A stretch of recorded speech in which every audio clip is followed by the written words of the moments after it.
Tuhan akan memberikan sebuah roh sukacita dalam hidupmu. Out from your belly, dari dalam dirimu akan mengalir sebuah sungai sukacita. Pada touch power.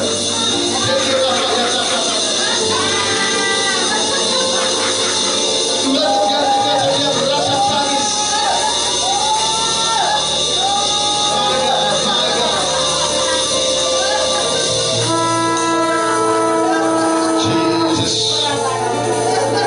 Jesus. Kami tahu Tuhan pemulihan sedang terjadi. Kesembuhan dalam batin kami tahu sedang terjadi. Dan kami berdoa, kami datang malam hari ini bukan cari manusia. Kami datang bukan untuk melihat manusia, tapi kami datang untuk bertemu dengan Roh-Mu. Kami datang untuk bertemu dengan firman-Mu, karena kami tahu dalam firman-Mu ada kuasa untuk mencipta, ada kuasa untuk mengubahkan, bahkan ada kuasa untuk memulihkan keadaannya. Sebab itu Bapa, untuk waktu yang singkat ini bersabdalah, berbicaralah.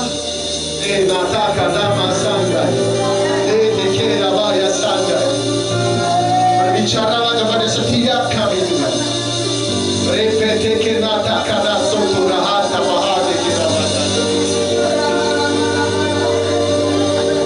Kami datang dengan rasa lapar dan haus.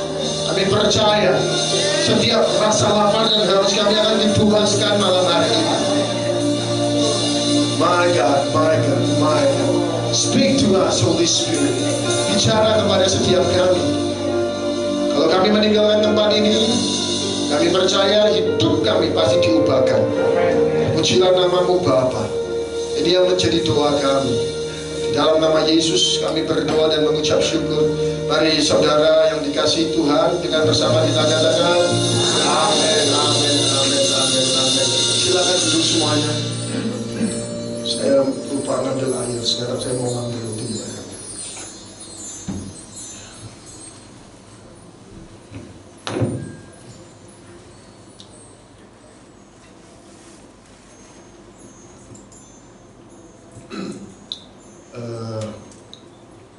Terima kasih Cieni untuk Cienti ya. Cienti atau Cieni? Cieni. Ya, terima kasih juga Ci ya, sudah pimpin kita dalam hadirat Tuhan. Terima kasih sudah mengundang saya. Perkenalkan, nama saya Pastor Peter. Beberapa teman-teman di sini, ini kok feedback ya suaranya? Di sini agak mungkin high-nya terlalu tinggi. Atau mungkin monitornya dikecilin dikit ya. Beberapa dari teman-teman sudah kenal saya, tapi saya berdoa Anda tidak perlu kenal saya. Anda lebih penting mengenal firman Tuhan. Amin. Oke, kita mau lihat di dalam 1 Tawarik pasal yang ke-12. Tapi sebelum kita lihat dalam firman Tuhan, saya ingin ajak untuk memberikan sebuah pengertian demikian. Sebagai orang Kristen, sebagai orang percaya, hidup kita tidak seharusnya naik turun. Seharusnya kita sebagai orang percaya, hidup kita harus mengalami kenaikan. Yes, kita bisa punya masalah. Yes, kita bisa punya pergumulan. Tapi masalah itu harusnya memanifestasikan pribadi Tuhan dan karya Tuhan dalam kehidupanmu. Yang mengerti katakan amin. Saudara, setiap masalah dalam kehidupan kita tidak harusnya membuat kita menjadi mundur. Karena masalah adalah kendaraan atau sebuah alat yang dipakai oleh Tuhan untuk membawa kita kepada tujuannya Tuhan. Yang mengerti katakan amin. Jadi ada banyak orang Kristen saya temui, bahkan 10 tahun Kristen saya, hidup saya jadi orang percaya, saya melihat hidup saya ini kayak yoyo, naik turun. Dan ada sesuatu yang sebenarnya tidak boleh seperti demikian. Coba bilang kiri kanan, tidak boleh kayak gitu ya.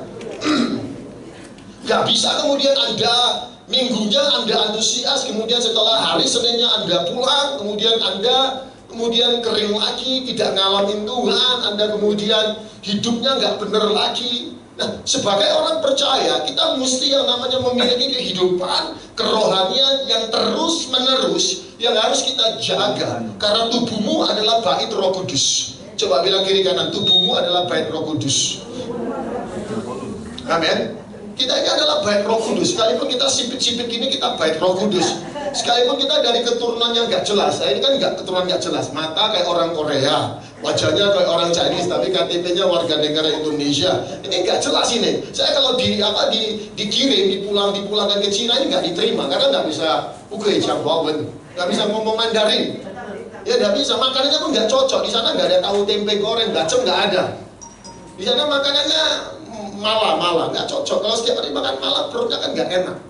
Jadi kita ini sekalipun dari keturunan yang tidak jelas maupun dari kehidupan keluarga background yang tidak jelas, tapi setelah kau jadi orang percaya, saya mau kau tahu bahwa tubuhmu, hidupmu adalah bait Roh Kudus. Yang tinggal di dalam dirimu itu adalah luar biasa. Anda sekalipun adalah orang yang nggak punya apa-apa, percayalah, dan kalau kau tahu Roh Kudus tinggal di dalam hidupmu, maka semua yang ada di dunia ini lebih kecil daripada hidupmu. Saya ngomong gitu bukan berarti Anda boleh suka-suka di jalan sana Anda buat rusuh, ya, bukan demikian. Tapi sesuatu yang di luar sana yang selalu mencoba untuk menjatuhkan hidupmu, yang selalu untuk yang namanya mendakwa. Saya rasakan malam hari ini banyak dari antara yang hidup di dalam rasa bersalah. Banyak daripada Anda yang hidup di dalam dakwaan musuh. Banyak daripada Anda yang hidup di dalam intimidasi. Saya mau katakan bahwa hidupmu telah ditebus oleh darah Yesus. Amin. Paulus berkata, hidupku yang sekarang ini bukan aku lagi, tapi hidupku yang sekarang adalah Kristus yang tinggal di dalam aku. Yang percaya katakan amin.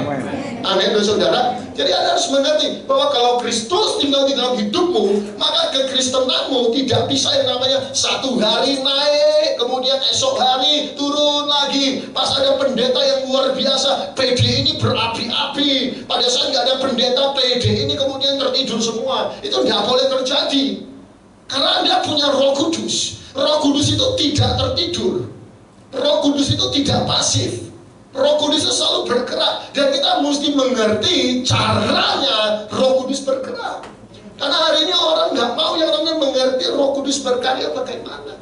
Mereka cuma maunya Tuhan jawab doaku. Mereka cuma maunya menerima berkat Tuhan.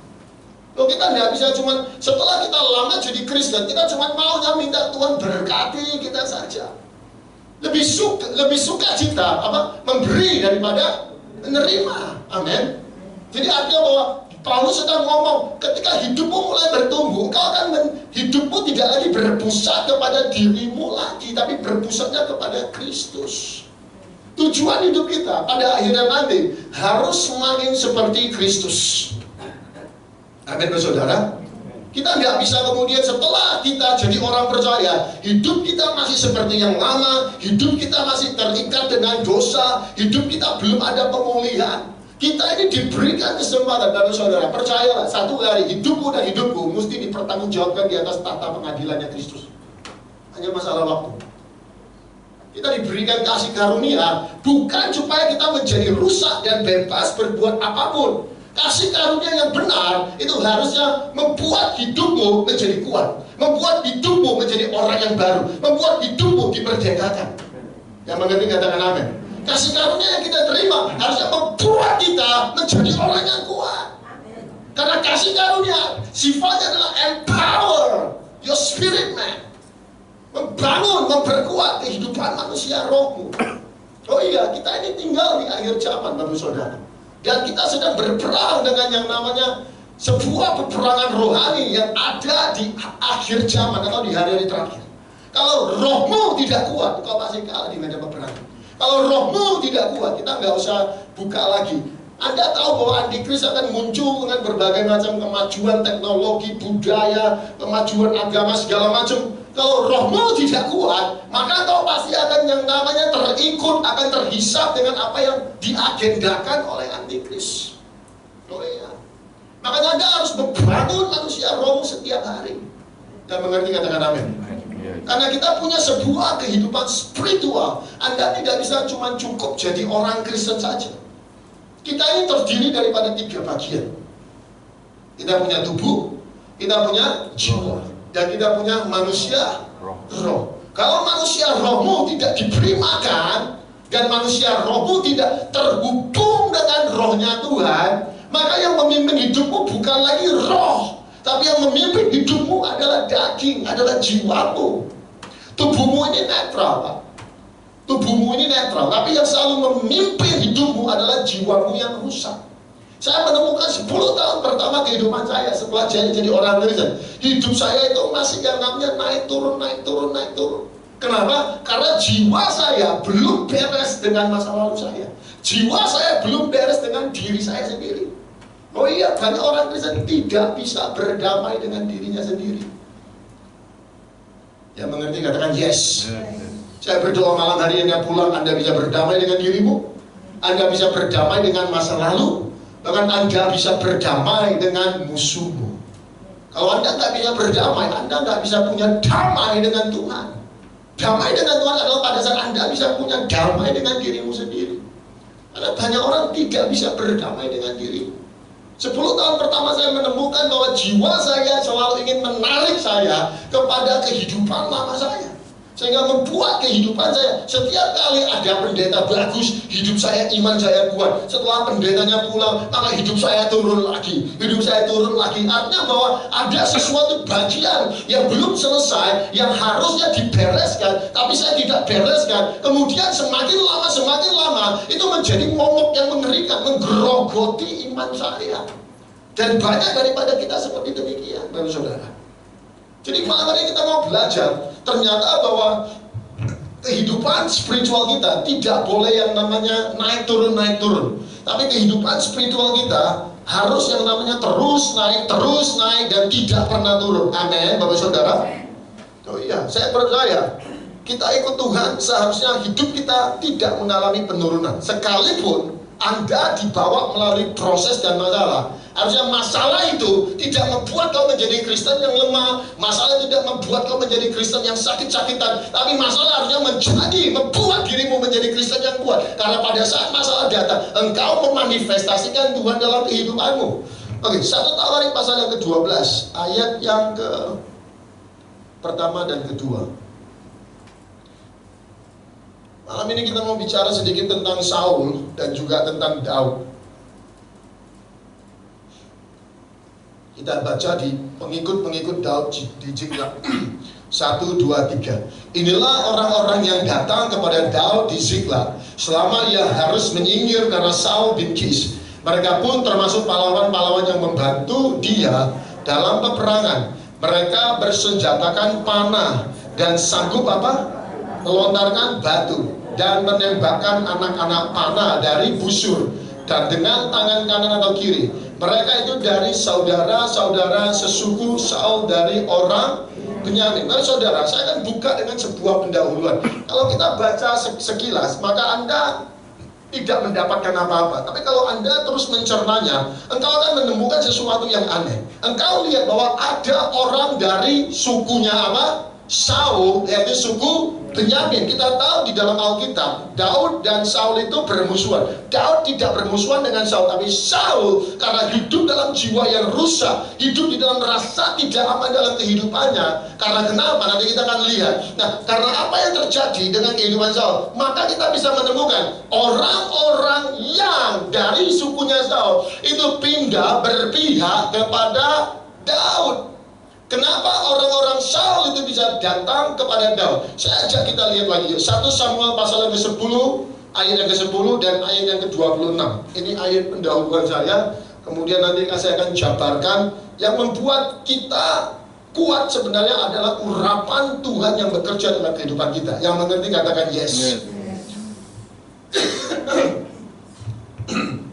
Ini AC-nya kok dingin sekali. Kok saya rasa semprong saya. Kalau saya sudah kena AC maka suara saya sudah serak lagi. 1 Samuel 10 ayat 10. Ketika mereka sampai di Gibea, dari sana maka bertemulah ia dengan serombongan nabi. Roh Allah berkuasa atasnya. Thank you. Okay. Roh Allah berkuasa atasnya dan Saul turut kepenuhan seperti nabi di tengah-tengah mereka. Kemudian lanjut lagi di ayat yang ke-26. Kita loncat yuk. Di 26 dikatakan demikian. Saul pun pulang ke rumahnya ke Gibea dan bersama-sama dengan dia ikut pergi orang-orang gagah perkasa yang hatinya garis bawahi telah digerakkan Allah. Kita menemukan ternyata yang membuat Saul itu diikuti oleh orang banyak. Awalnya adalah pada saat dia diurapi oleh Samuel, dia dipilih dan dia dituju untuk menjadi raja atas orang Israel. Mulai hari itu Roh Allah, sama-sama kita bilang Roh Allah. Roh Allah mulai turun dalam kehidupannya Saul, dan saat itu kemanapun Saul pergi, manifestasinya adalah apa? Adalah banyak orang yang mulai digerakkan hatinya untuk mengikuti Saul. Jadi di sini kita melihat ternyata yang membuat Saul itu menjadi menarik dan orang mulai mengikuti Saul karena ada urapan. Sama-sama kita bilang urapan. Nah, tapi pada saat kita baca tadi, ternyata setelah Saul tidak menjadi taat, tidak taat kepada Tuhan, maka urapannya Saul itu mulai berpindah kepada siapa? Kepada Raja Daud. Pada saat urapan pindah ke kepada Daud, maka Anda menemukan tadi yang kita baca, banyak orang itu mulai berpindah kepada Daud. Bapak saudara, kenapa saya share tentang pendahuluan seperti ini? Karena saya percaya gini, setiap kali Anda datang, Anda menerima urapan Tuhan, benar? Anda datang ke tempat ini di gereja, pas lagi ada hamba Tuhan, Anda menerima urapan Tuhan, benar? Tapi setelah pulang, kalau Anda tidak jaga urapan itu, maka urapan itu bisa bocor. Ketika urapan itu bocor, maka engkau tidak lagi hidup menurut rohmu. Engkau tidak lagi dipimpin oleh roh, tapi hidupmu mulai dipimpin oleh manusia, jiwamu yang bermasalah. Makanya saya percaya Roh Kudus itu ketika pada saat turun dalam sebuah tempat, dia akan membawa urapannya. Ketika urapan Tuhan turun dalam kehidupannya, ada yang menangis, ada yang tertawa, ada yang dihiburkan, ada yang dapat peneguhan, ada yang dapat konfirmasi, ada yang dapat pemulihan dalam batinnya. Nah, tapi setelah itu kita perlu yang namanya menjaga kantong urapan itu supaya tidak bocor. Yang mengerti katakan yes. Nah, setelah Saul diurapi, maka mulai hari itu kemanapun Saul pergi, ternyata ada banyak orang gagah perkasa itu mulai digerakkan dan mengikuti Saul, digerakkan oleh Tuhan. Urapan itu Bapak Saudara akan menarik orang. Hari ini kalau tidak ada yang dekat denganmu, coba tanya dirimu, bagaimana dengan hubunganmu dengan Tuhan? Oh iya, beneran. Kalau hari ini orang menjauhimu, orang tidak berani dekat denganmu, jangan-jangan jiwamu bermasalah atau selalu buat masalah dengan orang lain. Sehingga tidak ada yang bisa ikut denganmu, tidak ada yang mau dengerin dirimu. Oh iya, saya percaya gini, orang kalau berbobot Pak, pasti didengerin orang. Orang kalau ngomongnya punya urapan itu gini, sederhana, itu bisa menarik orang. Urapan itu, saya nggak tahu gimana jelasin. Saat seseorang naik ke atas mimbar, semua mata itu tertuju kepada orang itu. Ada sebuah karisma yang bisa menyedot perhatian orang. Saya susah jelasin, pokoknya orang yang tahu hidup dalam urapan, itu dia ngomongnya itu bisa membawa bobot, bisa membawa pemulihan dalam hidup orang, bisa membawa solusi dalam kehidupan orang. Orang kalau sudah tidak memiliki urapan, biasanya orang malas ngomong dengan dia. Yang mengerti katakan yes. Oh iya ibu-ibu, saya percaya kalau Anda diurapi, masakanmu pasti enak. Oh iya, saya percaya. Karena istri saya diurapi dan makanannya enak sekali. Tadi pagi dia masak telur pinggang, dia masak beberapa hal, itu enak sekali. Sekalipun itu bahan-bahannya bahan-bahan cepat saji, tapi yang membuat sesuatu berbeda itu karena the touch of the hands. Karena jamaah dan sentuhan daripada tangan yang diurapi. Makanya saudara, kalau tangan hidupmu diurapi, tanganmu buat apapun pasti diberkati. Engkau nggak pulang bawa sesuatu yang bocor, tapi engkau bawa sesuatu pulang, bahkan makan di rumah dan bagi-bagi orang, engkau masih tidak kekurangan.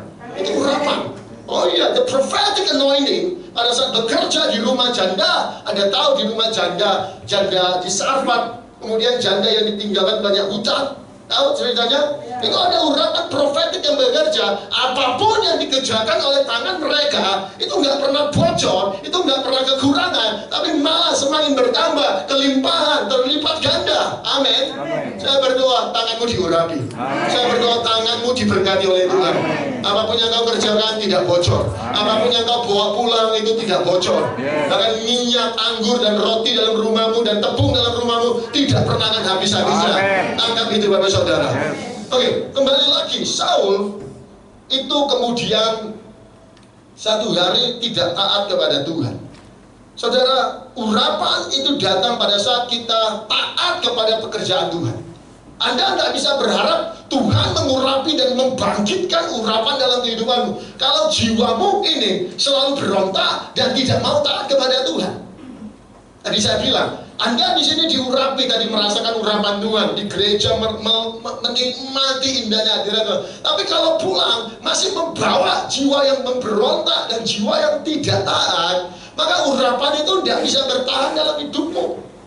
Makanya kau akan menemukan, kok kadangkala ada orang yang baru bertobat, cinta kasih mula-mula, hidupnya itu langsung diberkati, langsung naik. Kalau Anda perhatikan, Anda kemudian telusuri, Anda telaah, Anda bedah kehidupan dua orang tersebut. Yang satu sudah lama ikut Tuhan tapi nggak pernah diberkati. Anda akan menemukan ada perbedaan di dalam jiwa mereka mengikuti Tuhan. Yang mengerti katakan amin. Amin. Yes. Oke, Saul ini tidak taat kepada Tuhan. Kemudian pada saat dia tidak taat, maka roh Tuhan itu mulai mundur daripada Saul dan kemudian pindah kepada Daud.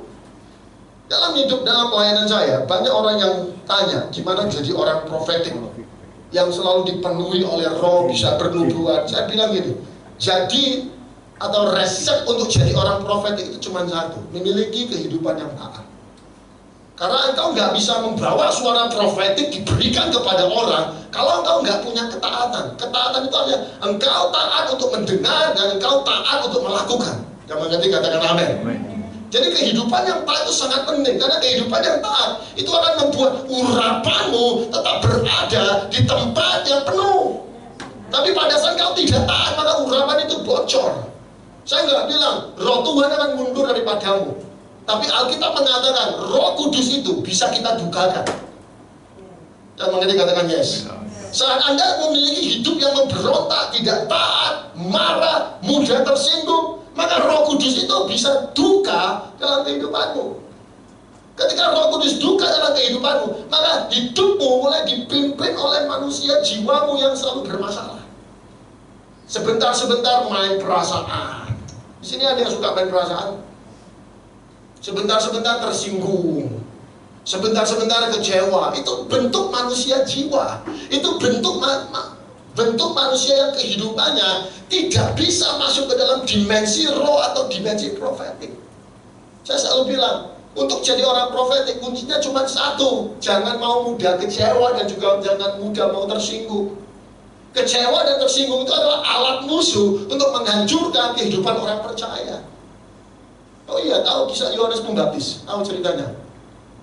Dia membaptis Yesus dan dia melihat burung merpati turun seperti Roh Kudus turun seperti burung merpati turun di atas Yesus.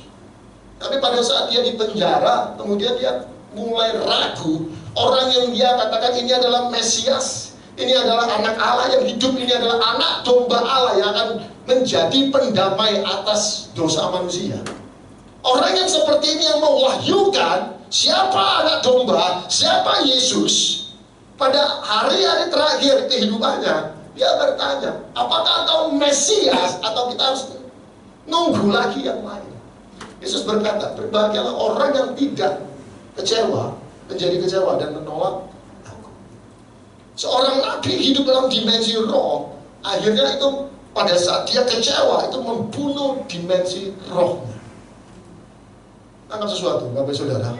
Yang coba saya bilang bahasa sederhana gini, jangan mudah kecewa, jangan mudah tersinggung.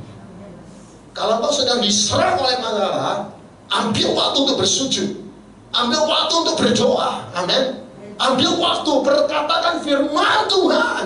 Tidak ada senjata yang ditempa atasku akan berhasil. Setiap perkataan yang dilontarkan kepadaku, aku akan menghakimi. Mulai perkatakan firman Tuhan, saudara. Saya sangat percaya sama ini. Resep kita untuk keluar jadi pemenang cuma satu. Speak the word. Perkataan firman Tuhan. Kalau kau tidak memperkatakan firman Tuhan, maka kau akan memperkatakan perasaanmu, saudara. Perasaan kita ini jahat, percayalah. Perasaan kita yang kita rasa-rasa ini bahaya sekali. Makanya Paulus minta kita untuk hidup dipimpin oleh roh. Dalam dimensi roh itu nggak ada marah, nggak ada tersinggung, nggak ada kecewa.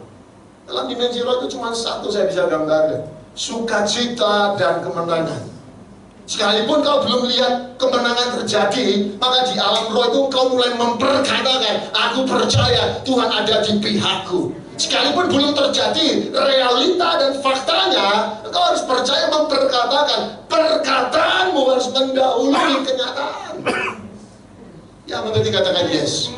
Oh iya, perempuan pendarahan. Berdarah berapa tahun? 12 tahun. Itu kamarnya mungkin bercak darah semua. Kemudian dia habis uangnya untuk pergi ke tabib. Injil mengatakan tidak ada faedahnya. Tapi pada saat dia dengar berita tentang siapa? Tentang Yesus. Ada iman yang mulai bangkit dalam kehidupannya. Yang memperkatakan ini, asal ku jama jumbai jubahnya saja, maka aku akan sembuh. Saya tanya, apakah sudah sembuh? Belum sembuh. Tapi perkataannya harus mendahului kenyataannya yang sedang sakit selama 12 tahun. Anda perlu apa yang kau inginkan, perkatakan itu. Amin, saudara. Hari itu banyak orang yang menyentuh Yesus. Tapi orang yang berani berkata sesuatu, ketika pada saat dia datang untuk menjamah Yesus, Yesus berkata, ada sesuatu yang keluar. There's power that came up from me. Ada kuasa yang keluar dari kehidupanku, dari dalam diriku. Orang berdesak-desakan, tapi ada satu orang yang menjamah dan keluar kuasa dari saudara. Ini penting sekali. Anda perlu yang memperkatakan iman. Resep masalahmu adalah perkatakan iman. Saya punya kebiasaan pagi itu, mungkin kayak orang gila ya. Tapi saya selalu lihat kaca, saya selalu berkata, aku adalah hamba Tuhan yang diberkati. Perkataanku dahsyat, perkataanku membangun, nubuatanku tajam, akurat. Saya mulai memperkatakan, apapun yang aku inginkan itu terjadi dalam kehidupanku, dalam kehidupan anak-anakku, putraku, istriku. Aku mulai memperkatakan, aku katakan orang pertama ketika aku bangun dan aku khotbahkan tentang diriku sendiri. Aku katakan, hidupmu diberkati, hidupmu ada Roh Kudus. Dan memang dikatakan yes. Apa yang kau inginkan terhadap dirimu, mulai berkatakan. Hidup dan mati seseorang dikuasai lidahnya. Kalau kau suka memperkatakan perasaanmu, gak heran. Hidupmu terus begitu saja. Kau harus perkatakan firman, perkatakan kemenangan. Kayaknya mungkin kayak orang gila. Saya share sedikit kesaksian. Ini Tuhan ngarahin ke perkataan, ya gak apa-apa. Supaya saya siapin bahan, tapi gak apa-apa. Dan tutupnya saya akan sharing sedikit ketika pada saat Roh Tuhan mulai mundur daripada kehidupan Saul. Maka Saul itu mulai ditinggalkan banyak orang. Kenapa dia ditinggalkan banyak orang? Karena jiwanya mulai hidup dalam ketakutan. Nanti kita ke sana. Tapi yang mau saya bilang sebelum ini adalah bahwa apa yang kau inginkan dalam kehidupanmu, panggil itu dalam nama Yesus. Oh, Yesus itu bicara kepada badai. Yesus itu hentikan badai, Bapak Saudara. Yesus itu kutuk pohon ara. Dia berkata, terkutuklah engkau. Mulai sekarang jangan ada orang yang makan dia. Mati besoknya kering. Artinya bahwa perkataan kita ini sangat berkuasa. Waktu badai datangnya berkata, diamlah, tenanglah. Badai itu jadi tenang, Bapak Saudara. Kita perlu belajar daripada Yesus. Apa yang kau inginkan, mulai ciptakan, mulai berkatakan. Saya sangat percaya gini, setiap kali saudara kau datang ke ibadah, saya sangat percaya gini, apapun yang kau butuhkan, sudah Tuhan sediakan. Saya ulangi lagi, apapun yang kau butuhkan, sudah Tuhan sediakan. Sekarang kau perlu melihat dengan mata spiritual, bahwa di atas altar ini, dalam dimensi roh, Tuhan sudah menyediakan. Namanya mana? Jehovah Jireh. Ada namanya? Tidak ada ya. Ini nggak ada Jehovah Jireh. Ya. Jehovah Jireh itu adalah nama yang diberikan oleh Abraham pada saat Abraham disuruh untuk yang namanya untuk mempersembahkan Ishak. Ishak tanya, Papa, di manakah anak dombanya? Abraham berkata, Allah yang akan menyediakan. Kisahnya kemudian kita tahu, yang tidak ada, Abraham naik ke gunung, gak ada anak domba satupun, sehingga kemudian Abraham ini akan mempersembahkan Ishak. Pada saat dia mau mempersembahkan Ishak, malaikat berkata, Abraham berhenti. Kemudian muncul, apa yang tidak ada itu menjadi ada. Artinya bahwa anak domba itu tadinya sudah ada di sana. Tapi kalau Abraham salah berkata, dia kalau berkata bahwa bukan Tuhan yang menyediakan, Abraham tidak akan melihat anak domba. Nama Jehovah Jireh, Jireh artinya bahwa Allah melihat ketika dia melihat, maka Allah menyediakan dalam kehidupanmu. Sekarang Bapak Saudara, engkau harus melatih dirimu untuk melihat bahwa Allahmu sanggup menyediakan dalam kehidupanmu. Kita mengerti katakan yes. Karena saya percaya gini, setiap apapun yang menjadi kebutuhanmu, ketika engkau datang ke gereja, engkau datang ke persekutuan doa, semuanya sudah Tuhan sediakan di dalam dimensi roh. Makanya biasakan kalau datang ke gereja, jangan lihat HP. Biasakan datang ke gereja, jangan lihat kiri dan kanan. Biasakan engkau masuk ke dalam hadirat Tuhan, terhubung dengan sebuah dimensi roh. Saya sangat percaya gitu, sebuah forces, sebuah kekuatan yang gak bisa dikalahkan adalah kuasa Roh Kudus. Anda perlu masuk ke dalam dimensi roh untuk melihat apa yang sudah Tuhan sediakan dengan imanmu, dengan mata rohmu. Yang mengerti katakan yes. Jangan terlalu natural, Pak. Jangan hidupmu terlalu biasa, tapi hidup dengan mata iman. Saya ingin bersaksi dan share sedikit kesaksian, karena ini saya pikir ini akan sangat memperlengkapi kehidupan. Tahun lalu Tuhan utus saya ke Surabaya. Istri saya orang Sidoarjo.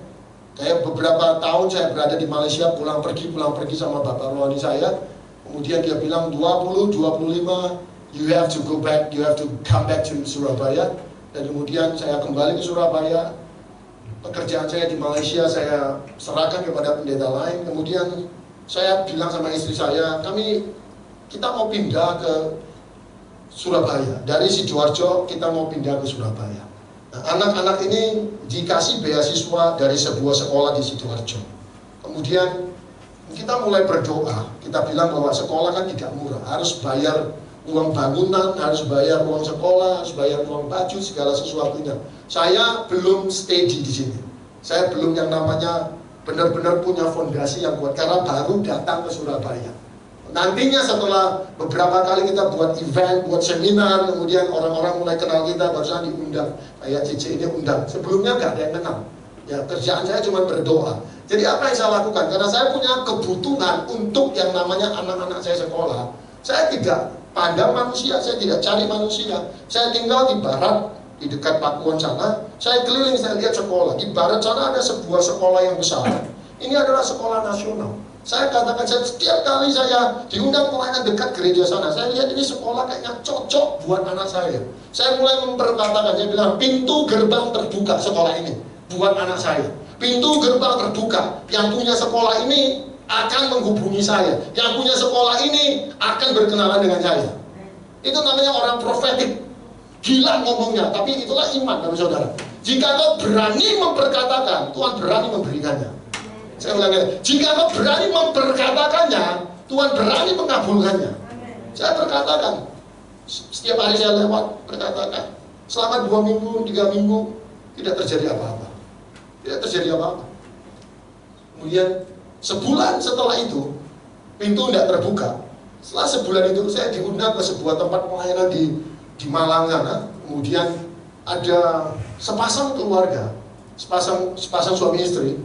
Satu keluarga itu datang ikut ibadahnya kita dan mendengarkan saya pelayanan, mendengarkan saya membagikan firman Tuhan. Kemudian setelah itu turun salamin saya, Pastor, gereja di mana? Saya bilang saya baru balik dari Malaysia, saya masih diundang orang Korban. Dia tanya, saya sangat diberkati dengan pelayanannya. Kemudian kita mulai berkenalan dan kemudian cerita. Setelah cerita, dia menawarkan, ternyata saya baru tahu bahwa orang ini adalah pemilik salah satu sekolah internasional yang ada di Surabaya Barat.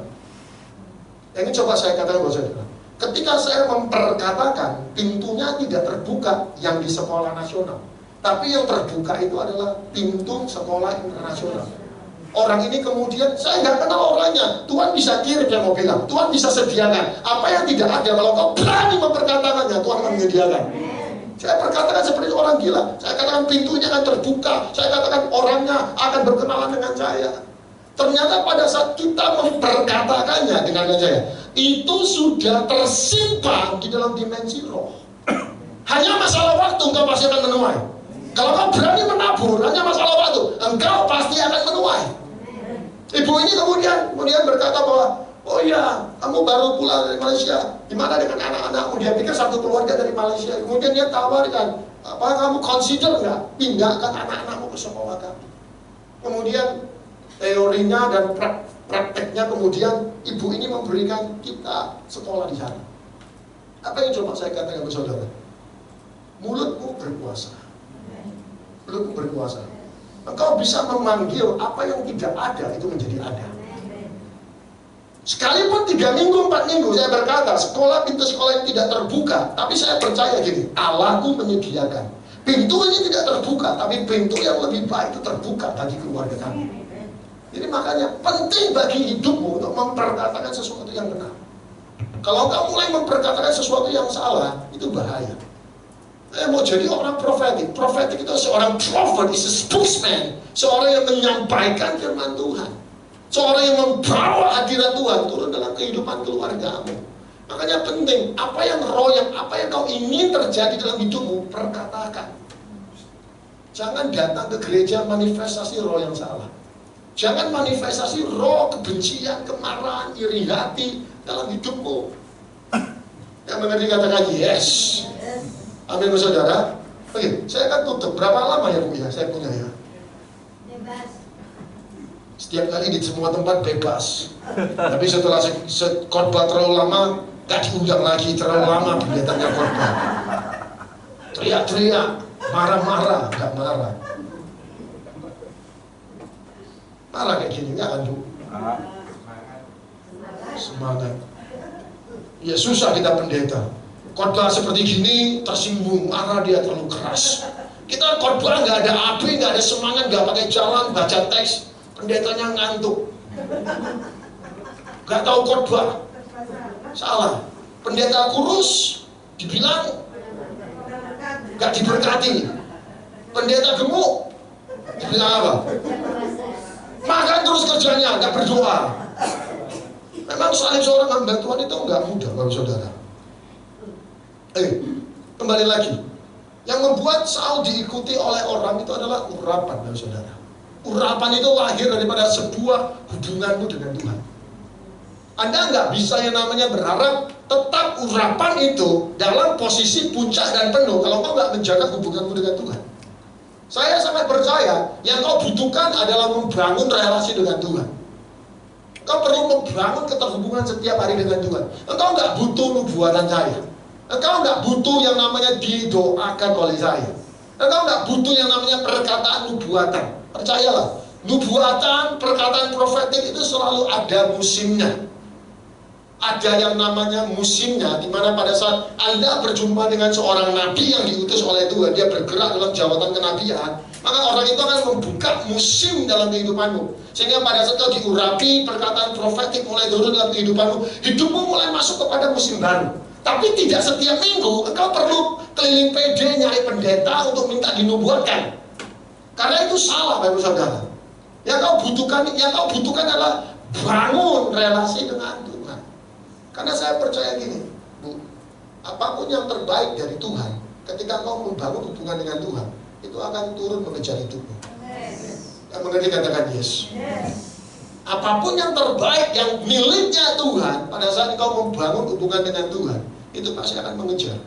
Itu kan suami istri ya, Bapak itu ya, sama Cici itu ya. Betul kan? Pastikan suami istri kan? Berarti gini, ada pisah harta nggak? Ada harta dewi-dewi nggak? Nggak enak ya. Berarti yang punya koko itu punya Cici semua kan? Yang punya Cici bukan punya koko itu ya? Iya. Ya maksudnya gini, hubungan kita dengan suami istri itu seperti hubungan kita dengan Kristus. Kalau kita prioritaskan membangun hubungan dengan Tuhan, maka yang terbaik, yang punya Tuhan, itu menjadi milik kita. Makanya kau nggak perlu nubuatan melulu. Yang kau perlu adalah bangun pagi hari, hubungan dengan Tuhan. Semuanya pasti akan mengejar hidupmu. Oh iya, saya percaya, itu pasti akan mengejar hidupmu. Belum pernah di Alkitab, coba bilang sama saya, siapa di Alkitab yang jadi hamba Tuhan itu miskin? Coba tanya. Apa ada? Gak ada hamba Tuhan yang miskin. Saya coba bolak-balik Alkitab. Gak ada yang namanya orang yang melayani Tuhan hidupnya diterlantarkan. Karena hubungan dengan Tuhan, dengan saya, hubunganmu dengan Tuhan, keintimanmu dengan Tuhan, itu akan menarik semua apa yang sudah Tuhan punya dalam kehidupanmu. Karakter Tuhan itu mesti turun dalam kehidupanmu. Kalau kau seorang penyembah, dengan saya, kalau kau seorang yang menyembah dalam roh dan kebenaran, artinya berkat itu mudah mengejar hidupmu. Berkat itu mudah mengejar hidupmu. Until today, saya jarang berdoa untuk kebutuhan saya. Saya jarang berdoa, kami suami dan istri jarang, bukan berarti kami tidak percaya kuasa doa. Kami percaya kuasa doa. Bahkan kami berdoa untuk anak-anak rohani kami berdoa untuk ministry yang Tuhan percayakan, yayasan yang Tuhan percayakan. Kami berdoa untuk hal-hal itu. Tapi untuk kebutuhan kita pribadi, seperti apa yang saya perlu pakai di pakaian, di baju, di celana, semua yang saya perlu pergunakan, itu tidak pernah saya doakan. Kenapa? Karena saya percaya, bahkan sebelum saya berdoa, Tuhan sudah sediakan bagi saya. Itu kekuatan hubungan dengan Tuhan, baru saudara. Tuhan tahu mengangkat hidupmu jika kau punya hubungan yang baik dengan Tuhan. Tuhan tahu kapan mempromosi hidupmu kalau kau punya hubungan yang indah dengan Tuhan. Oh, percayalah, gak mungkin orang yang pagi punya hubungan, malam sebelum tidur punya hubungan, hidupnya dia jaga sedemikian rupa, gak ada yang ditinggalkan oleh Tuhan. Belum ada kita melihat Mazmur berkata, Daud berkata, orang benar itu apa? Meminta-minta, bahkan sampai kepada anak cucunya. Karena penyembahanmu kepada Tuhan, keintimanmu dengan Tuhan, harusnya itu menarik dengan saya. Karakter Tuhan termanifestasikan dalam kehidupanmu. Allahmu gak miskin, bapak saudara.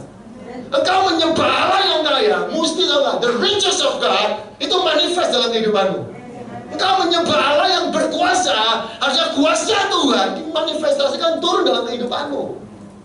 Amin, saudara. Kau menyembah seorang Allah yang adalah Jehovah Rafa, penyembuh, maka kuasa penyembuhannya mesti turun dalam kehidupanmu.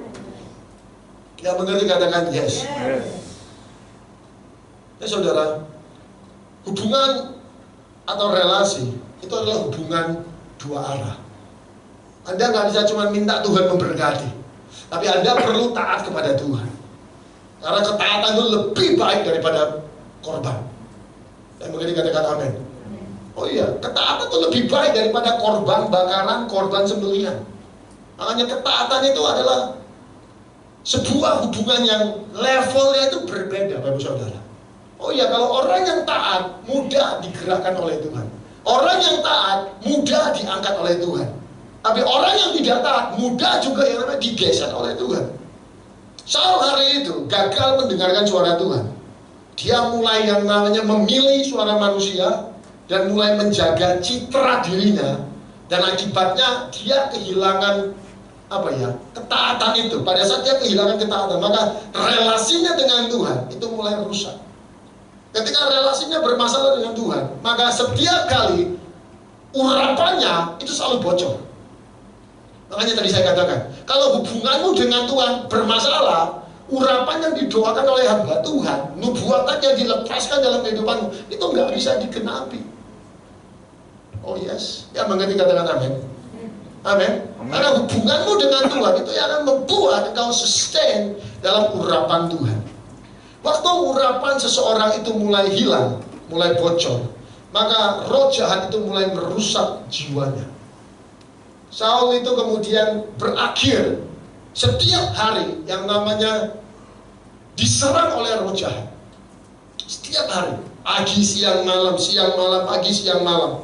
Sekalipun dia masih menjadi seorang raja, dengarkan, tapi kehidupan jiwanya sudah bermasalah. Dia tidak memimpin dari dalam roh. Tadi pada saat dia diurapi, maka orang-orang mulai dekat dengan dia. Coba lihat di ayat 1 Samuel 10 ayat ke-10, kita baca sekali lagi. 1 Samuel chapter 10 verse 10. 1 Samuel 10 ayat 10. Ketika mereka sampai di Gibea, dari sana maka bertemulah ia dengan serombongan nabi. Roh Allah berkuasa atasnya, dan Saul turut kepenuhan seperti di tengah-tengah mereka. Ketika roh Allah turun dalam kehidupannya, maka Saul ini mulai berubah menjadi orang yang awalnya tidak bisa bernubuat, tapi tiba-tiba roh Tuhan turun bisa bernubuat. Makanya saya percaya gini, urapan Tuhan itu akan membangkitkan manusia rohmu. Kita tidak bisa mengandalkan pengalaman, saudara. Di sini kan saya lihat beberapa Bapak Ibu Saudara adalah pelayan Tuhan, betul? Kita nggak bisa mengandalkan pengalaman kemarin, kita nggak bisa mengandalkan jam terbang. Kita mesti yang namanya terus, yang namanya minta Tuhan mengisi bejana kita. Kita mesti tahu kapan kita perlu berdiri berbicara dan kapan kita perlu yang namanya menarik diri kita. Kita tahu kalau kita ini sudah kosong, Anda perlu keluar daripada keramaian, Anda perlu berkata, bro, sis, aku nggak bisa keluar terus karena ini waktunya aku kembali ke dalam hadirat Tuhan, aku perlu berjumpa dengan Bapa. Engkau perlu tahu kapan di jiwamu, dirimu sedang mengalami kekeringan dan kosong. Engkau perlu kembali ke jam doamu, masuk ke dalam kamarmu, lock your door, mulai berlutut, cari Tuhan, sembah Tuhan. Semua hamba Tuhan yang dipakai Tuhan, yang bergerak dalam kuasa, saya melihat ada sebuah kemiripan. Mereka itu mampu yang namanya soak in the presence, berendam dalam hadirat Tuhan. Mereka mampu menarik anugerah surga turun dalam kehidupan mereka. Jadi kalau kita mau sesuatu yang bisa terjadi, Anda perlu mulai daripada jam doamu. Anda perlu mulai yang namanya berendam dalam hadirat Tuhan. Yang mengerti katakan amin. Oke, beberapa poin kemudian saya akan tutup karena saya lihat ada yang sudah mulai kepalanya begini. Ya enggak apa-apa, saya ngomong aja. Mungkin karena jauh dari datanya ngantuk, ya enggak apa-apa. Tapi pastinya bukan karena khotbah saya Anda jadi ngantuk. Gini Bapak Saudara, gak apa-apa ya cerita ya. Ini cerita ya. Kita ini hidup di zaman yang segala sesuatunya itu memaksa kita untuk hidup dalam budaya yang cepat. Betul atau betul? Ya kan? Segala sesuatunya mesti cepat. Ibadah pun kita dipaksa kalau kita nggak hati-hati. Karena apa yang terjadi di luar sana, segala sesuatunya mesti cepat. Pesan Gojek mesti cepat. Nonton YouTube itu mesti cepat. Anda bahkan punya budaya scroll. Ya benar sih kan, scroll. Jadi Anda nyari yang Anda suka. Pendeta yang nggak suka seperti Peter Wee, Anda scroll. Marah-marah dia. Anda nyari yang Philip Mantova, bagus ini. Ganteng, bagus. Kita punya budaya yang kayak demikian. Semuanya kalau kita nggak suka kita scroll. Bahkan pada saat kita di rumah Tuhan, budaya yang kita hidupi di luar itu juga kita bawa ke gereja. Kita jadi nggak punya kemampuan untuk yang namanya berendam, menantikan firman Tuhan, menantikan Tuhan. Benar apa benar?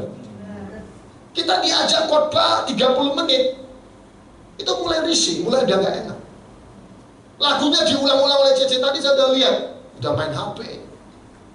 Udah nggak seru lagi gitu loh. Dengan hadirat Tuhan kau nggak bisa demikian. Kau perlu yang namanya membentuk hatimu untuk menantikan, waiting upon the Lord.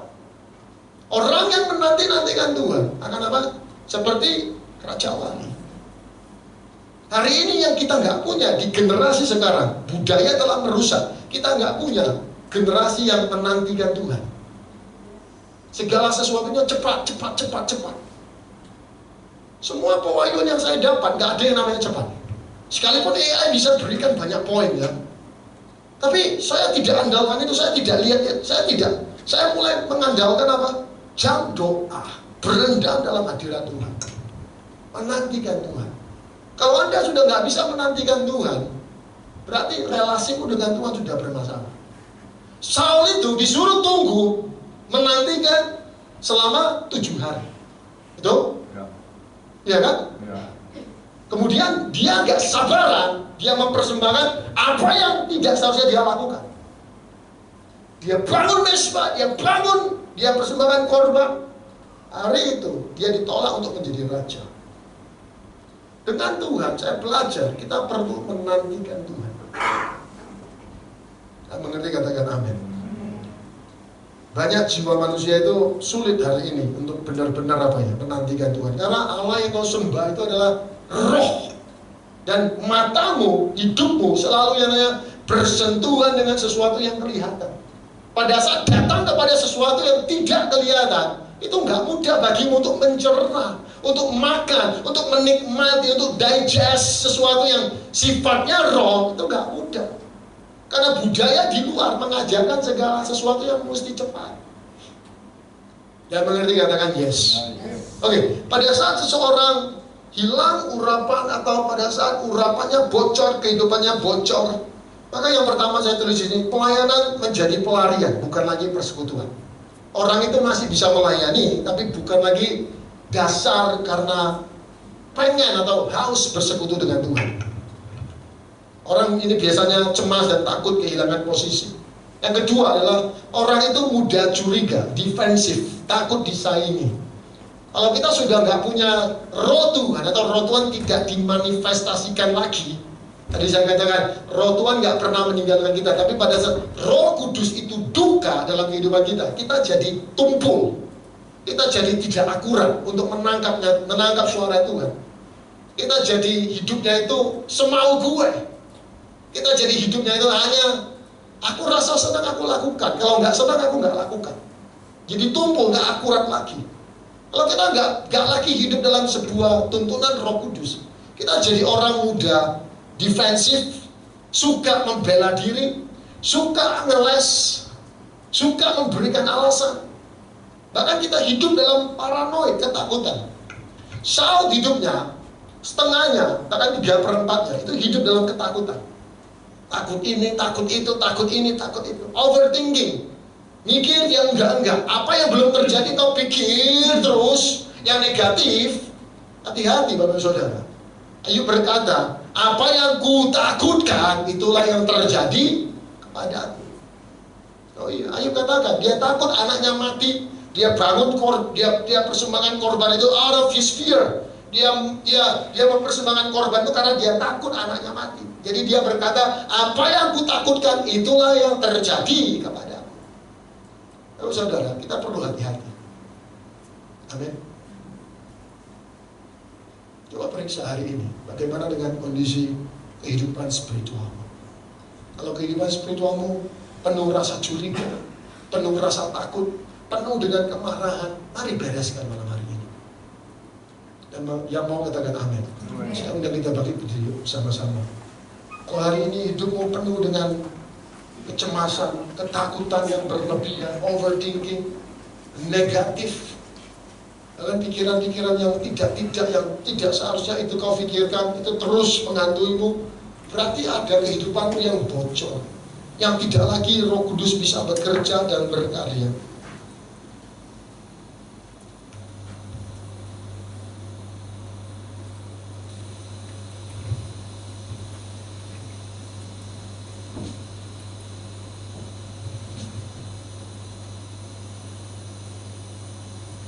Roh Kudus penuhiku, Roh tahu saya lagu urapiku, jamalah setiap hati kami,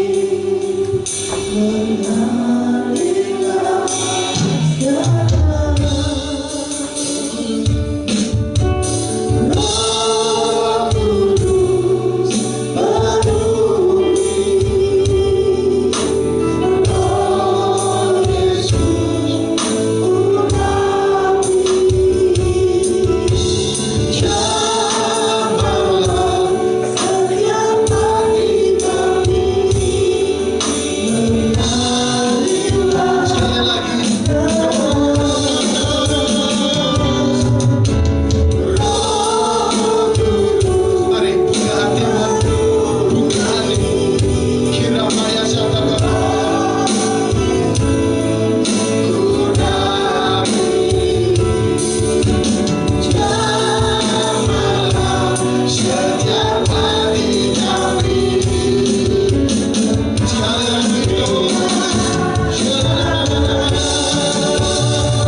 yang bisa kau lakukan untuk membangun manusia roh adalah terus berdoa dengan Roh Kudus. Karena ketika kau berdoa dengan Roh Kudus, engkau tidak sedang berkata-kata dengan manusia, tapi engkau sedang membangun dirimu di hadiratnya Tuhan. Roh Kudus bahasa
terjadi dalam kehidupan mereka.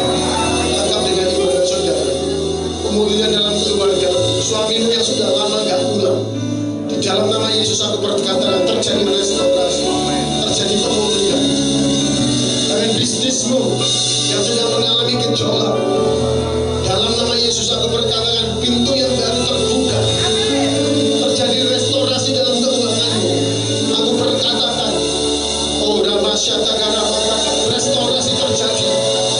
Rempeteke Damasyata Karabaya, Rempeteke Damasyata.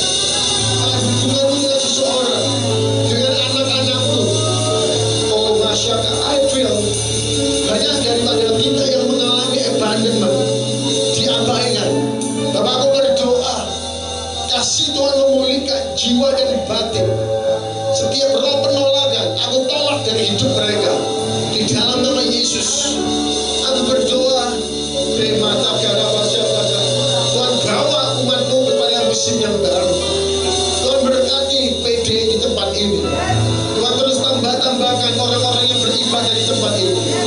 Tuhan pakai JYD. Kami berdoa, Kau melihat hatinya, Kau melihat kegigihannya dan kesetiaan. Kami berdoa Tuhan, sekalipun masyarakat ada keterbatasan, tapi kami berdoa Tuhan pertemukan dengan orang-orang yang tepat.